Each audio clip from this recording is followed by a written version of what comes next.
네, 여러분 안녕하십니까? 교육부에서 주최하고 부산광역시 교육청과 국가평생교육진흥원 전국학부모지원센터가 주관하는 찾아가는 교육정책 설명회 지금부터 시작을 할 텐데요. 저는 오늘 행사 진행을 맡은 아나운서 김승주입니다. 반갑습니다.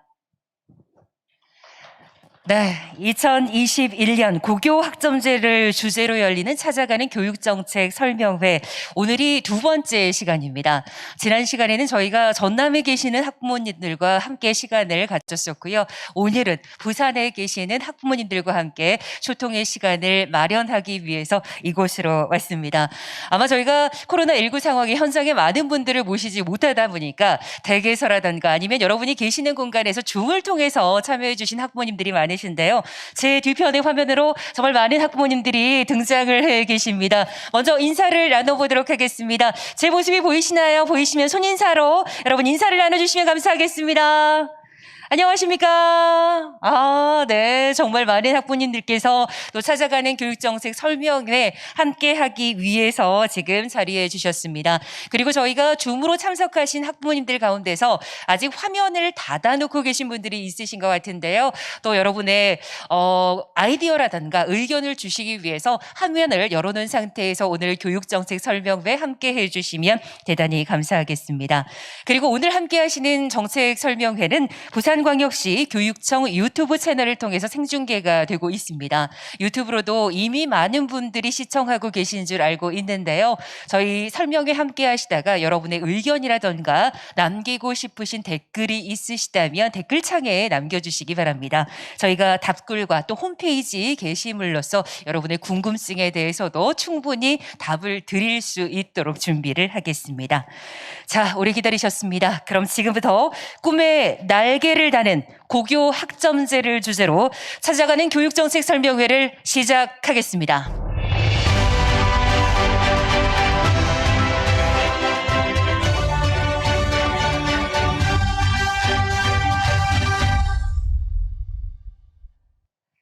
먼저 오늘 교육정책 설명회에 참석하신 학부모님들을 위해서 반가운 분이 지금 준비를 하고 계시는데요. 김석준 부산광역시 교육감님께서 환영사를 준비하고 계십니다. 교육감님 만나보겠습니다. 반갑습니다. 부산시 교육감 김석준입니다. 찾아가는 교육정책 설명회에 참여하신 학부모님 여러분, 대단히 반갑습니다. 4차 산업혁명과 지능정보화 시대를 맞아서 전 세계가 미래교육 준비에 박차를 가하고 있습니다. 특히 교육의 패러다임이 학생 성장 중심, 개개인의 잠재력과 역량 중심으로 빠르게 전환되고 있습니다. 이에 우리 교육청은 진로 진학과 연계한 학생 선택 중심 교육과정을 운영하며 부산형 고교 학점제 도입 기반을 마련 중입니다. 2025년 본격 시행될 고교 학점제는 학생의 학습 능력뿐만 아니라 적성과 진로를 고려한 학습 기회 보장을 목표로 추진되고 있습니다. 이를 위해 학생의 학습 선택권을 더욱 확대하고 필요한 경우 소수 희망 과목 수업 개설을 지원함으로써 학생 선택 중심의 학점제형 교육과정을 구현할 것입니다. 아울러서 학생 진로 적성에 맞는 개별화 교육 실현으로 공교육 만족도를 높여가는 고교 학점제의 성공적 도입을 위해서 지자체와 지역사회, 대학, 유관기관과 협력해서 다양한 노력을 경주 중입니다. 아이들의 꿈에 날개를 다는 고교 학점제 도입에 학부모님들께서도 적극 동참해 주시기를 바랍니다. 우리 교육청을 비롯한 교육당국은 학부모님들과 지속적으로 소통, 공감하며 고교 학점제를 확대해 나가겠습니다. 아울러 한 명의 학생도 소외되지 않고 모든 학생들이 자신의 꿈을 펼칠 수 있도록 최선을 다해서 지원하겠습니다. 고맙습니다. 네, 감사합니다. 김석준 부산광역시 교육감님의 환영사였습니다. 성공적인 고교학점제 도입을 위해서 지자체도 관련 기관, 학교들 그리고 무엇보다 중요한 학부모님들과의 소통도 계속해서 이어나가겠다라는 메시지를 전해주셨습니다. 고맙습니다.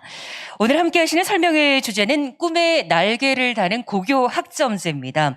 아무래도 우리 교육의 역할이라고 한다면 우리 아이들이 꿈을 이룰 수 있도록 힘을 길러주는 것이 아닌가, 그 의미를 다시 한번 느끼게 하는 주제인데요. 그렇다면 중요한 게 있습니다. 어떻게 우리 아이들에게 이 꿈의 날개를 달아둘지 그 방법을 고민해 보는 건데요. 그 방법에 대해서 이야기 나누실 분 소개를 좀 해드리도록 하겠습니다.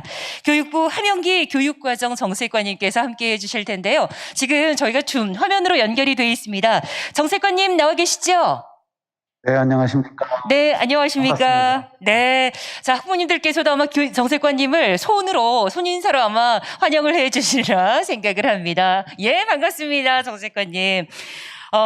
고교 학점제에 대해서 어찌 보면 학부모님들이 좀 궁금해 하시는 부분일 텐데 인사와 더불어서 좀 설명을 해 주시면 감사하겠습니다. 네네. 아이고, 여러 학부모님들, 반갑습니다. 저는, 교육부의 교육정책관으로 근무하고 있는 한영기라고 합니다. 교육정책관이 하는 일은 이제 교육과정 정책, 또 관련해서 고교 학점제에 관한 정책, 교수학습 평가에 관한 국가 차원의 정책을 총괄하는 뭐 그런 직책이라고 보시면 되겠습니다. 오늘 저는 고교 학점제 종합추진계획의 개요에 대해서 말씀을 드려볼 건데요. 학부모님들이 이제 주로 오늘의 청취자시기 때문에 부모님들께서 듣기 편하게 한번 이야기를 해보도록 좀 노력을 하겠습니다. 오늘 이런 순서로 말씀을 드릴 것이고요. 배경, 경과, 추진 방향, 추진 계획, 추진 일정 정도로 해서 개요를 말씀드려 보겠습니다. 먼저 추진 배경에 대해서 간단히 좀 알아보도록 하겠습니다. 교육을 둘러싼 환경 변화라고 하는 거는 몇 번 들으셨겠습니다만 이제 4차 산업혁명의 도래, 또 감염병 확산으로 인한 예측할 수 없는 미래, 또 불확실성이 또 확대된다, 이런 측면들이 있고요. 또 저출생으로 인해서 학력 인구가 급격하게 감소하고 있다. 따라서 이렇게 계속 나가다 보면 국가의 성장 잠재력이 약화될 우려가 있다. 이런 점들이 있습니다. 밑에 지금 화면으로 그래프를 잠깐 보시면은요, 1970년대, 70년을 보시면 이게 지금 전체 인구 대비 학령 인구, 초중고생들의 비율입니다. 그때는 39.1%였거든요. 쭉 이제 2000년에 와보니까 학령 인구 비율이 24.2%, 2020년입니다. 작년 15.1%, 절반으로 또 격감을 했습니다. 이게 아마도 2040년이 되면 또 3분의 1이 줄어서 10.2% 이렇게 출생아 수가 급격하게 줄어들면서 학령 인구의 구성비도 생각보다 빠르게 줄어들고 있습니다. 학령 인구가 줄어들게 되면 국가의 성장 잠재력이 약화되는 것뿐만 아니라 여러 가지 이제 교육 분야에서도 변화들이 있고 그에 따른 준비들을 해야 되겠죠. 요즘 아이들은 이제 디지털 세대입니다. 소위 태어날 때부터 디지털 단말기를 늘 사용하면서 성장한 그런 아이들이라고 볼 수가 있고요. 또 최근 고용 불안이다, 소득 양극화다 해서 사회적 불평등도 상당히 심화되고 있는 부분이 있습니다. 따라서 우리는 이제 미래 사회에 대응할 수 있는 새로운 인재상을 지금 고민을 해야 되겠는데요.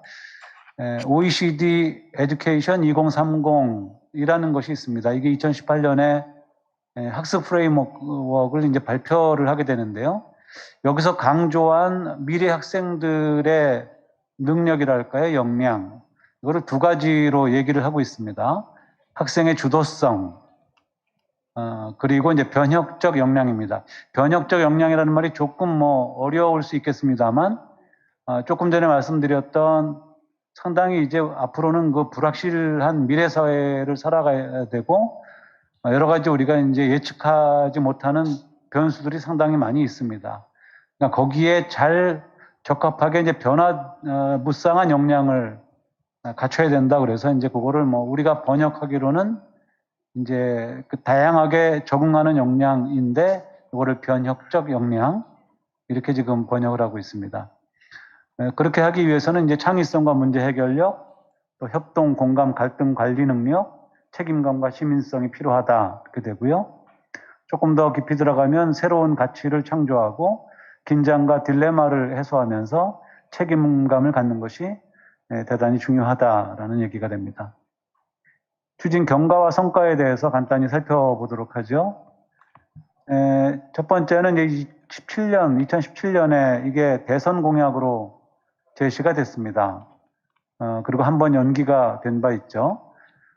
그리고 이제 연구학교 운영 계획과 고교학점 추진 방향이 발표된 게 역시 17년 11월 달이고요. 18년에 들어서 고교교육 혁신 방향을 통한 학점제 추진 단계가 제시가 됐습니다. 21년까지, 올해까지 이제 학점제 도입 기반을 마련을 하고 22년부터 24년까지는 제도의 부분 도입이 이제 이루어지고 25년도부터는 본격 시행하게 됩니다. 교육부와 함께 이제 유관기관이 참여를 해서 추진 체제를 마련하고 있는데요. 예컨대 평가원, 개발원, 직능원,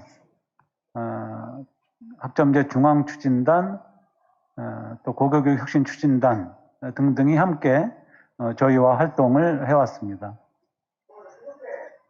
연구선도학교도 많이 운영이 됐어요. 처음에 시작할 때는 100개교 정도에서 시작을 했는데 20년 732교를 거쳐서 올해에는 1457교에서 운영이 되고 있습니다. 이것은 전체 고등학교의 약 60%에 해당이 되죠. 그래서 일각에서는 너무 준비가 부족하다, 이런 말씀들도 있고요. 저희들이 그거에 부응해서 더 내실 있는 준비를 해야 되겠습니다만, 그렇게 보면 아마 22년, 3년, 4년을 거치게 되면 상당히 거의 모든 학교에서 연구선도 학교를 경험해 보지 않겠나. 그게 바로 이제 준비다, 이런 생각을 하고 있습니다. 연구학교에서 몇 가지 성과들이 나타났는데요. 이거 잠깐 보시면 이제 학생 선택 과목 수가 19년 대비 20년 이렇게 비교한 게 약간 34% 정도 늘어났습니다. 운영 전에는 30과목, 운영 후에는 40과목이 조금 넘습니다. 그렇게 되고요. 학교 간의 협력 활성화인데요. 이거는 그 공동교육과정 운영을 통해서 나중에 조금 풀어드리겠습니다만, 두 학교 이상이 하나의 교육과정 운영하는 것을 공동교육과정이라고 합니다. 이거는 거의 이제 85.7%니까 거의 모든 학교에서 평균 7.5과목에 참여를 했었다라는 것이고요. 또 진로 학업 설계 지도 내실화와 관련해서는 교육과정 이수 지도팀이 구성이 됐다든지, 또 고등학교 1학년을 대상으로 해서 학업 설계 프로그램을 운영한다든지, 이것도 거의 모든 학교에서 이루어졌고요. 학생 중심 환경 조성과 관련해서는 이제 과목 수요 조사, 무턱대고 시작부터 수강 신청해라 이런 건 아니겠죠. 그래서 학생들의 교육을 시키고 과목의 수요 조사도 좀 받고 하는 거를 연 평균 4번 정도.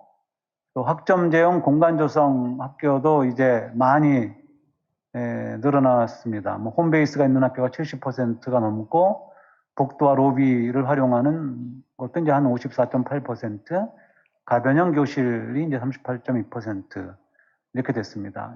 지금 이제 개요를 말씀드렸습니다만, 이제 이것이 고교학점제 연구학교 운영과 관련해서 나타난 성과라고 볼 수가 있고요. 어제 이제 이 기사인데요. 잠깐 가져와 봤습니다. 세계일보 기사인데요. 꿈 고민하는 학생의 나침반 역할을 한다. 이 고교 학점제가 그렇다는 거죠. 다양한 진로 모색을 지원한다는 것이고요. 2025년부터는 전면적으로 도입을 한다. 한 연구학교 선생님께서는 고교학점제는 꿈이 뭔지 고민하는 학생을 위한 제도다. 과목 선택을 위한 상담 전에는 50%에 달하는 학생들이 내가 뭘 할지 모르겠다. 나는 희망하는 진로가 없다. 이렇게 답을 했는데 상담 후에는 90%가 미래를 구체적으로 고민하기 시작했다. 오늘 이제 제 말씀을 들어보시고 댁에 돌아가시게 되면 대체로 이제 2025년도에 첫 번째로 고교학점제를 경험할 학생들은 현재로 보면 초등학교 6학년 학생들입니다.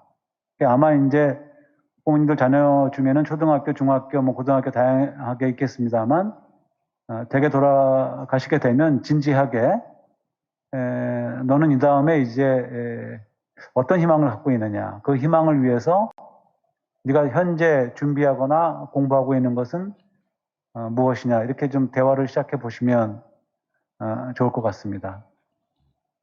컴퓨터 전공을 희망했더니 이제 물리와 생명과학, 화학 2 수업을 골라서 들었고 공동교육과정으로 개설된 고급 물리에도 관심이 생겼다. 이제 이 고교학점제를 경험한 학생이 얘기하는 거거든요. 그러니까 이것은 이렇게 과목 조합을 해서 듣는 것은 고교학점제 전에는 이렇게 쉽지 않은 거죠. 고교학점제를 했더니 내가 나의 진로와 관련하여 과목을 신청해서 들을 수 있으니까 이제 이 학생과 같은 아이들이 나올 수 있는 겁니다. 추진 방향에 대해서 알아보도록 하죠. 비전과 미래상입니다. 이 비전은 모든 학생의 성장을 이끄는 포용적 고교 교육 실현입니다. 여기에 이제 학교는 맞춤형 교육을 제공하는 배움의 공동체 역할을 하게 되고요. 교사는 그동안에는 당연히 교수 학습 전문가로서 역할을 했습니다만 그것을 기본으로 하면서 학습 설계를 안내하는 사람이다. 이렇게 볼 수가 있고요. 역시 지역사회는 학교와 분리되어 있는 게 아니라 지역 혁신을 위한 교육 공동체의 지원자다.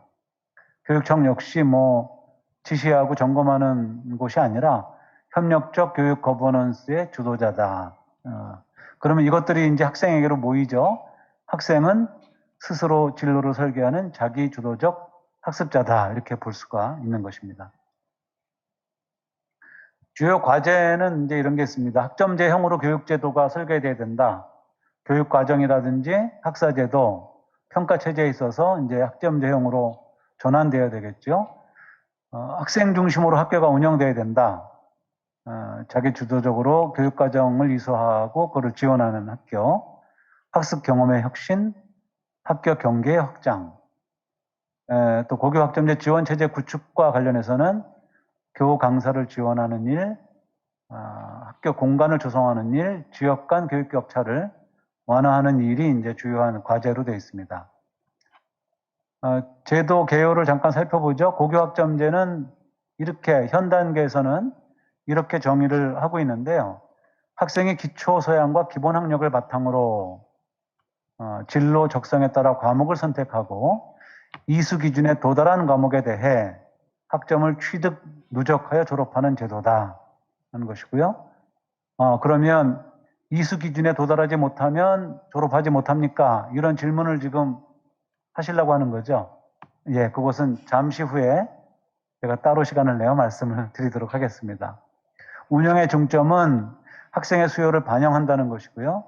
지금은 학생들이 이렇게 해서 과목을 만들어 주세요 라고 하면 그 학교에 있는 과목, 그 학교에 있는 선생님들의 과목이 개설될 수밖에 없는 구조인데요. 고교학점제가 되면 학생들의 의견을 대체로는 다 반영을 하겠다. 그러면 그 학교에 선생님이 없으면 어떻게 하실 겁니까? 또 이런 질문 하시려고 하는 거죠. 네, 그것도 잠시 후에 말씀을 좀 드려보겠습니다. 진로 학업 설계 지도 최소 학업 성취를 보장한다라는 것이 운영의 중점이 되겠습니다. 추진 계획에 대해서 이제 계속 말씀을 드리고 있고요. 첫 번째로 말씀드렸던 이제 학점제형 교육제도 설계에 관해서 같이 한번 알아보도록 하죠. 고교학점제가 지향하는 이제 학습자상 고교 학점제를 통해서 어떤 학습자를 길러내려고 하는가. 자기 주도적 학습자요, 새로운 가치를 창조하는 학습자고 더불어 살며 소통하는 학습자다. 우리가 앞부분에서 미래 사회를 전망하고 한편에서는 국민들의 의견을 수렴하게 되고요. 또 세계가 돌아가는 형편을 따져봐야 되겠죠. 그래서 그런 것들이 참고가 돼서 아이들은 결국 자기 주도성을 갖는 아이들, 학생들, 그러려고 하면 이제 주체성과 책임감을 갖고 뭔가 이렇게 그 자기의 과제를 적극적으로 해결하려고 하는 그런 태도, 창의와 혁신 부분에서는 융합적 사고, 문제 해결력이 필요하다. 협력과 소통 관련해서는 이제 공감과 배려, 공동체 의식. 예. 이게 그 아이들의 공감 능력이나 배려 정신 같은 것이, 공동체 의식이 있으면 좋은 것이 아니라 앞으로는 이것이 없으면 미래 사회를 살아가기 힘든 그런 중요한 학습자상이 된다라는 것이죠. 이제 교육과정 유연화와 관련해서 좀 알아보겠습니다. 지금은 17주를 이제 배우죠. 근데 이거를 이제 16회가 되고, 16회, 그 다음에 이제 16회가 이제 1시간씩 배웠다 그러면 이게 1학점이 되는 거고요. 3년간 192학점을 취득하면 졸업이 됩니다. 지금은 204단위거든요. 그러니까 약간 조금 여유를 둔다라고 생각을 하시면 되고요. 그 남은 시간에는 뭐 여러 가지 약간의 아주 뭐 조금 그 극소수이긴 하지만 공강 시간도 나올 가능성이 있습니다. 이제 이동 수업 조금 멀리 이동을 해야 되는 경우도 있을 수 있으니까요. 그 다음에 뭐 학교 재량으로 강좌나 견학 등을 할 수가 있고요. 그러면 그 16회의 본 수업에서는 뭘 하느냐? 온라인 수업 중심 수업도 할 수 있고요. 교실 기반 수업도 할 수가 있습니다. 학사 운영도 유연화가 되는데요. 학기 단위로 과목이 편성된다라는 겁니다. 학기 단위, 지금의 대학과 같은 거죠. 또 그 학생 교사 설계 등 고시 외 과목이 활성화된다. 이 얘기는 학교에서 그 과목을 고시 외 과목으로 개설을 할 수가 있다는 것입니다. 그러니까 학생들이 무엇을 원하느냐, 그것을 원하는 학생들이 몇 명 정도 되느냐, 이런 부분들을 좀 따져봐야 되겠죠. 방학 중에도 계절 수업 운영이 가능해집니다. 과목구조 개편인데요. 현 단계에서는 지금 이렇다 하는 것이, 현행은 왼쪽에 있는 것이고요. 현재 저희들이 현 단계에서 고민하고 있는 개편 방안은 오른쪽에 있는 것입니다. 공통과목 그대로 가고, 이제 일반 선택, 진로 선택 이렇게 되어 있던 것이 일반 선택, 융합 선택, 진로 선택이 됩니다. 여기 오른쪽의 진로 선택은 이 현행에서는 이제 전문교과 1, 그래서 특목고에서 배우던 것들도 이제 일반고에서 배울 수 있다. 그것이 진로 선택 과목이 된다는 것이고요. 전문교과 2는 직업계교에서 배우던 거죠. 그거는 전문, 공통, 일반, 실무 해가지고 이 세 가지 영역 정도로 이루어진다라고 보시면 되겠습니다.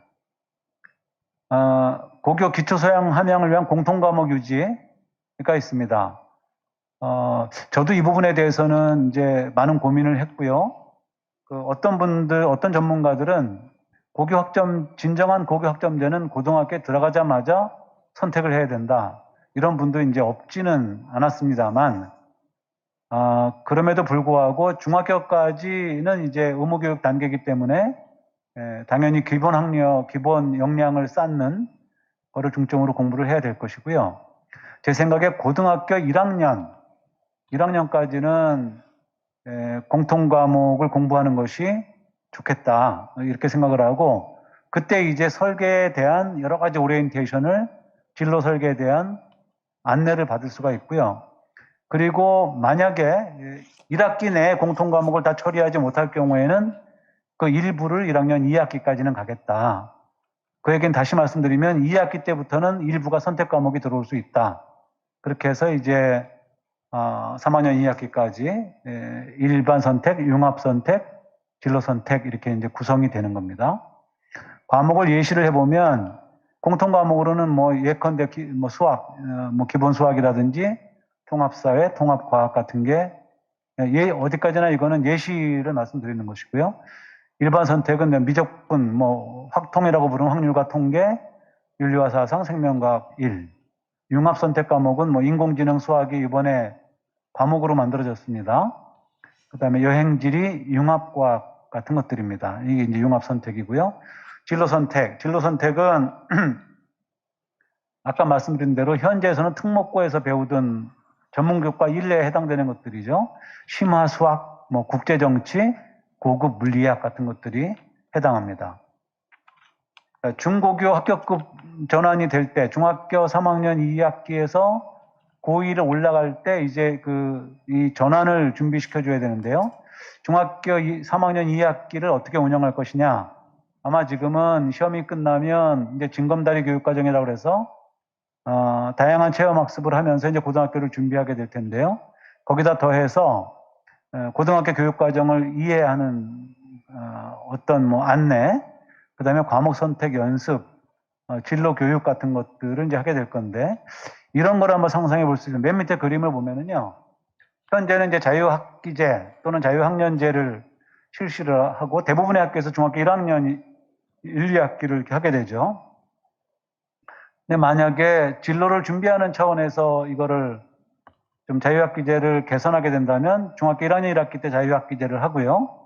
그리고 이제 중학교 공부를 쭉 진행한 다음에 3학년 2학기에 가서 2학기 말쯤 가서, 그러니까 2학기가 전반부 후반부가 있을 때 후반부에 가서는 합격급을 전환하는 이런 준비로 들어가면 좋겠다라는 생각이 듭니다. 물론 기초학력 보장에 관한 것, 교과 연계 진로 활동도 지원을 하게 될 것입니다. 학점 기준 학사 제도를 보겠습니다. 학점 기반 졸업 체제는 과목 이수 기준을 마련해야 되는데요. 저희가 현 단계에서 마련한 이수 기준은 과목 출석률이 3분의 2 이상이어야 한다. 이거 조금 보충 설명을 드리면 현재 그 고등학생들은 수업 일수의 3분의 2 이상을 출석했을 때 졸업 요건이 됩니다. 진급 요건, 학년 진급 요건이 됩니다. 이거를 달리 말씀드리면 하루 중 어느 때든 학교에 가서 얼굴을 비치고 선생님이 발견해서 출석 체크를 하게 되면 다시 집에 돌아가든 어쨌든 이제 출석으로 인정이 되기 때문에 그런 거죠. 근데 이 바뀌는 기준은 뭐냐면 과목마다 그 기준이 적용된다. 그러니까 아이들의 책임성을 지금보다는 훨씬 높이는 게 될 겁니다. 그리고 이제 학업 성취율은 40% 이상인데 이게 시험 봐서 40점 이상 맞아야 된다. 지필고사로 그런 건 아니고요. 그 성취 기준의 40% 이상이니까 그 성취 기준을 교육과정 성취 기준을 구성하는 평가의 요소들에는 당연히 지필고사, 종이로 시험 보는 지필고사도 있고요.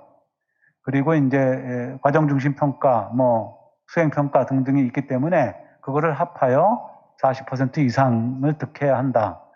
물론 40% 이상 나오지 않는 경우가 있을 수 있죠. 그때는 이제 진급을 못하게 되는데 그 경우를 대비한 이제 대비책도 현재는 가지고 있습니다.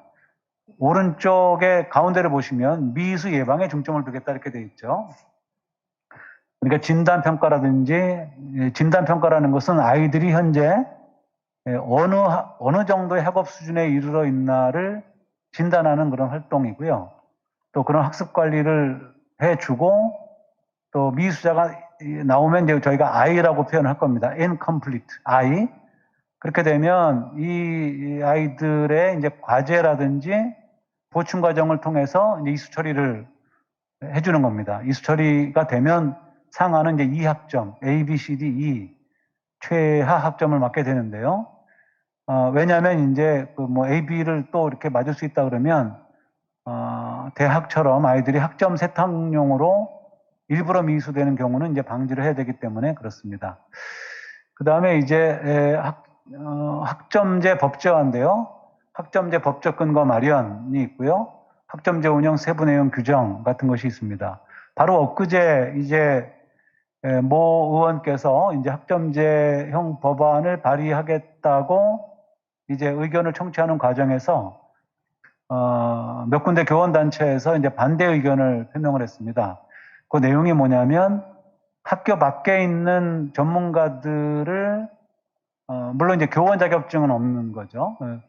교원 자격증이 없는데 박사 학위를 가지고 2년 이상 관련 분야에 종사한 사람들 정도의 경력을 가진 사람들이 학교에 들어와서 애들을 가르치는 겁니다. 근데 그 조건은 뭐냐면 애들이 원해야 되는 거죠. 학생들이 과목을 신청했는데 예를 들어 드리면 뭐 알고리즘의 이해 또는 뭐 AI, 인공지능 알고리즘 같은 과목을 애들이 듣고 싶다고 신청을 했는데 그 학교에는 가르칠 분이 안 계신 거예요. 그러나 애들이 막 열 몇 명 신청했기 때문에 이 과목을 폐강할 수는 없을 때 이제 학교 밖 전문가를 고려한다. 이런 얘기가 되고요. 어쨌든 그것은 저희들이 또 교원단체들과 좀 더 세밀하게 대화를 나누면서 접점을 모색하도록 그렇게 하겠습니다. 이제 그러면 궁금해하시는 평가는 어떻게 진행되느냐? 일단 뭐 경쟁보다는 성장을 중심에 둔 평가를 이제 할 것이고요. 또 이 학생들이 이제 예를 들면 뭐 학점 잘 나오는 과목을만 골라서 선택했을 때는 진로 설계가 좀 힘들어지기 때문에 평가 제도로 인한 학생의 과목 선택의 왜곡을 방지한다. 이렇게 되면은요. 이미 19년부터 이제 진로 선택 과목에 그 성취 평가제가 이제 들어오고 25년에 모든 선택 과목으로 가죠. 공통 과목 같은 경우는 지금 이제 저희들의 고민은 여러 가지 뭐 과거에 한번 경험했던 성적 부풀리기라든지 또 대학에서 이제의 어떤 공신력 이런 것 때문에 기본적으로 공통 과목입니다. 석차 등급을 유지해 보자라는 게 현 단계 생각이고요. 또 이제 의견을 계속 수렴하는 중이니까요. 그리고 이제 선택 과목은 성적 산출 방식을 통일시킨다. 여기는 뭐 전부 절대 평가로 아마 하게 될 겁니다. 성취 평가제 확대에 따른 성적 산출 방식 예시를 잠깐 보시면은요. 과목명은 정치와 법, 학점수는 4학점짜리, 원점수는 85점을 맞았고 그거를 다 들은 아이들의 평균은 64.4다. 그랬더니 이제 이 학생은 55명이 들어서 B학점을 맞았다 그런 얘기고요. 근데 여기까지만 하게 되면 이제 아이들이 뭐 B 이상에 몰려 있는지 B 이하에 다 몰려 있는지 가늠하기가 조금 힘들기 때문에 A 궁금할 거 아니겠어요? 그래서 이제 A, B, C, D, E의 학생 비율을 적어주면 이 학생이 이제 어떤 위치에 있구나 아주 대강이나마 그런 정도로 이제 그 보완을 하려고 하는데요. 앞으로 이제 좋은 의견들을 많이 주셔야 할 것 같고요. 그 다음에 학생 중심 학교 운영 지원을 보겠습니다. 진로 학업 설계를 지원하기 위해서 고등학교 1학년 1학기는 진로 집중 학기를 운영하면서 공통 과목 중심으로 운영을 한다. 진로 전담 교사 역할을 재구조화하자. 학업 설계나 이수지도 하는 것들을 이제 포함해야 되겠죠. 교육과정 설계 전문가를 양성한다. 현재는 올해까지 320분이 활동하고 있거든요. 이거를 서울은 CDA라고 부르고요. Curriculum Design Assistance 이렇게 될 겁니다. 그 다음에 충북은 교육과정 컨설턴트 이렇게 해서 각 시도별로 교육과정 설계 전문가를 양성을 하는데요. 내년도에 들어가면 한 1,600명 정도 될 것으로 일단 계획을 하고 있습니다. 학생 수요 기반 교육과정을 편성하고 운영한다. 이제 무슨 과목 들을 건지 이제 수요 조사를 하고요. 그거에 따른 다양한 과목을 개설하고 수강 신청을 하고 개인별로 시간표를 편성한다. 지금은 학급별로 시간표가 동일하죠. 그러나 대학생들은 이제 개인별로 다른 시간표를 갖게 되는데 그렇게 된다라고 보시면 되고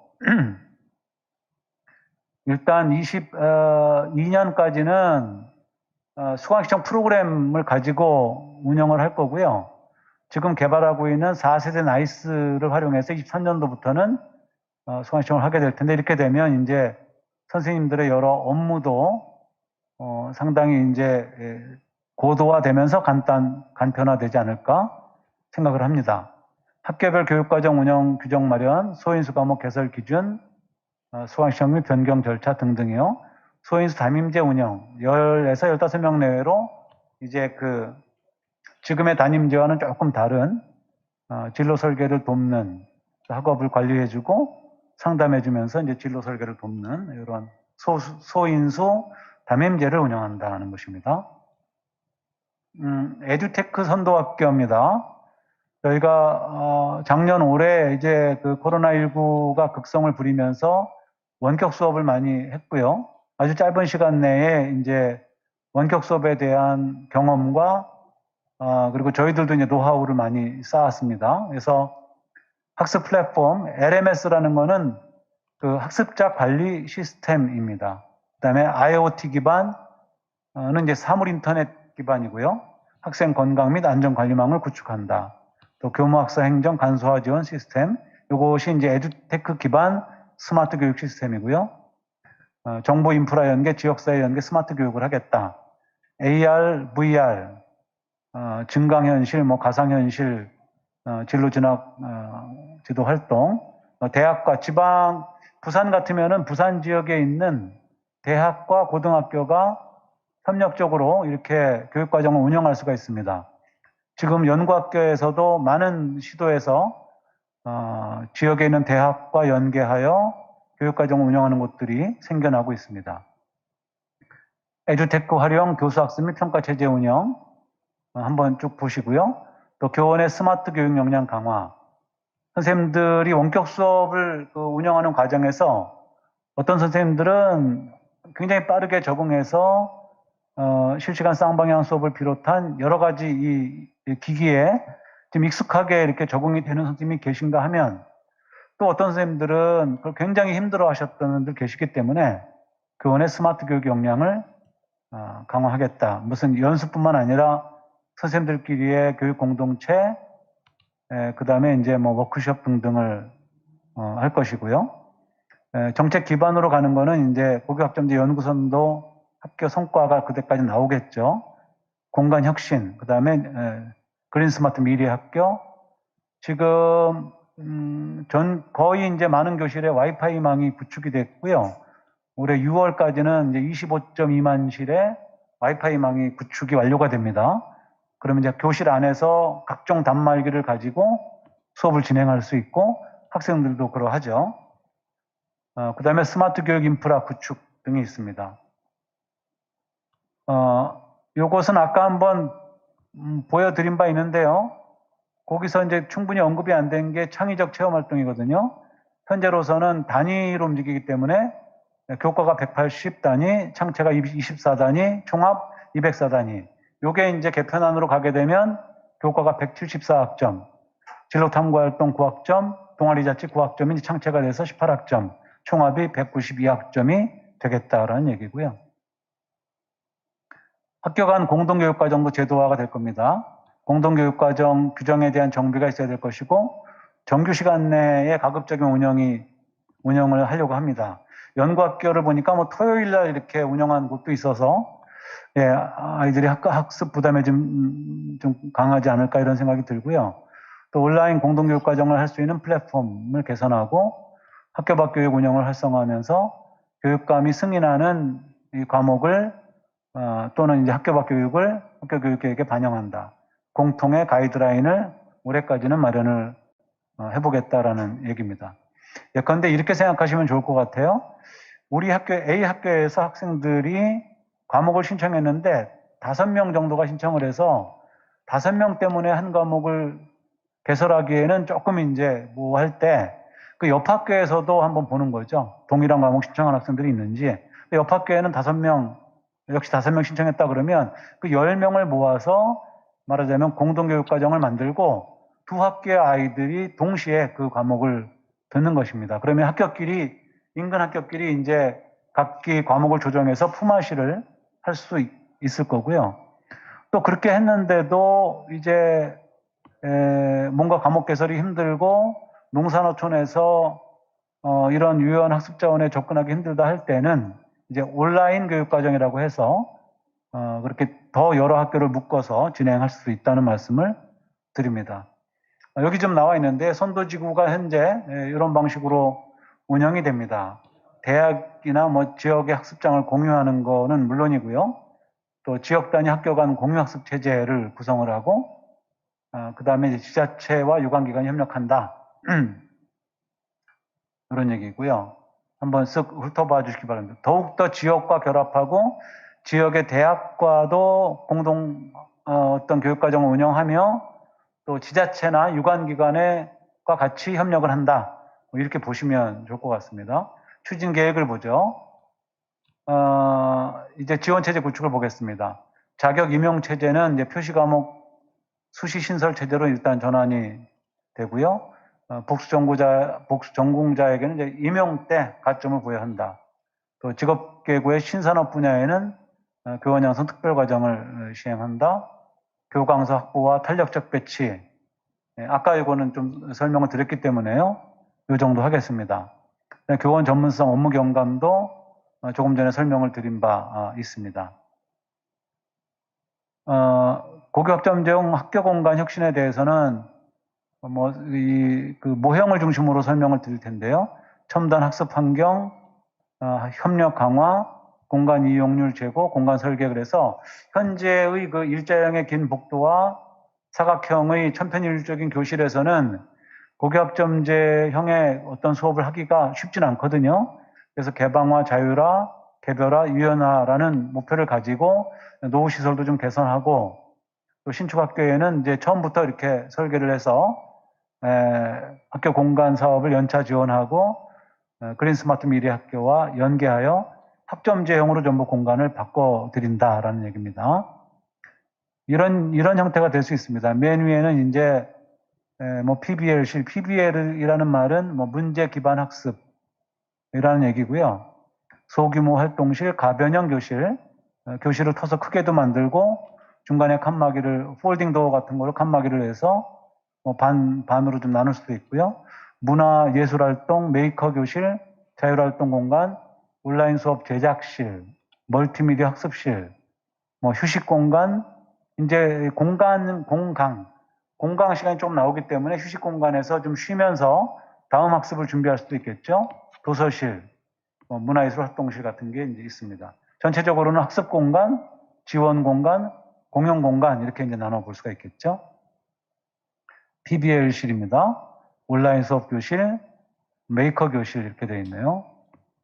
현재 다 진행되고 있는 학교들의 사진을 찍은 거고요. 도서실, 소규모 활동실, 문화예술 활동실이 됩니다.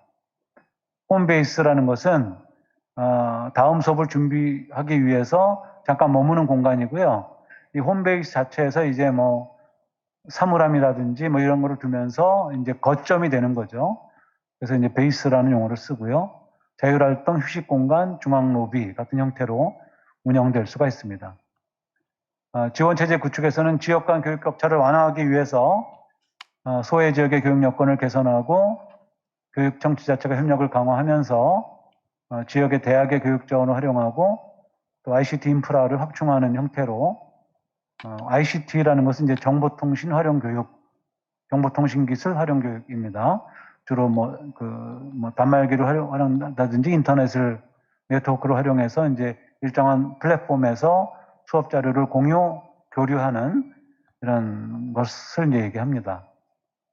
마지막으로 추진 일정에 대해서 말씀을 드려보겠습니다. 자, 이제 교육과정은 저희가 이제 며칠 전에 2022 개정교육과정을 이제 계획을 발표를 했고요. 올해 하반기에 총론 주요 사항을 발표할 겁니다. 그렇게 되면 이제 22년에 고시가 되고요.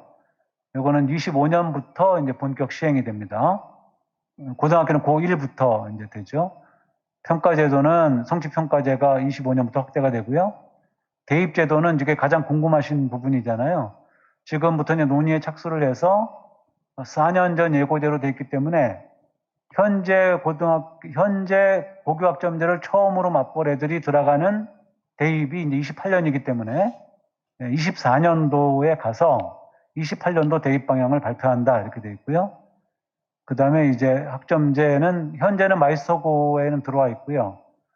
내년에 이제 특성화고는 완전 도입을 하고 일반계고는 부분적으로 도입을 합니다. 그리고 25년부터는 전체 고교에 전면적으로 도입한다라는 것이 일정으로 되어 있습니다. 여기까지 제가 이제 간단한 개요를 말씀을 드렸고요. 나머지 사항들은 또 나중에 있을 대화의 시간을 통해서 조금 더 자세하게 말씀을 드리도록 하겠습니다. 여기를 이제 참고하셔서 요 뒤에 이제 그 고교학점제 홈페이지가 있으니까요. 여러 가지 정보들을 참고해 보시면 좋을 것 같습니다. 네, 여기까지 저는 말씀을 드리고요. 잠시 후에 또 만나 뵙도록 하겠습니다. 끝까지 경청해 주셔서 대단히 고맙습니다. 감사합니다. 네, 고맙습니다. 고교 학점제에 대해서 아주 꼼꼼하게 또 알기 쉽게 설명을 해주셨습니다. 교육부 함영기 교육과정정책관님 잠시 후 소통회장에서 저희가 다시 뵙도록 하겠습니다.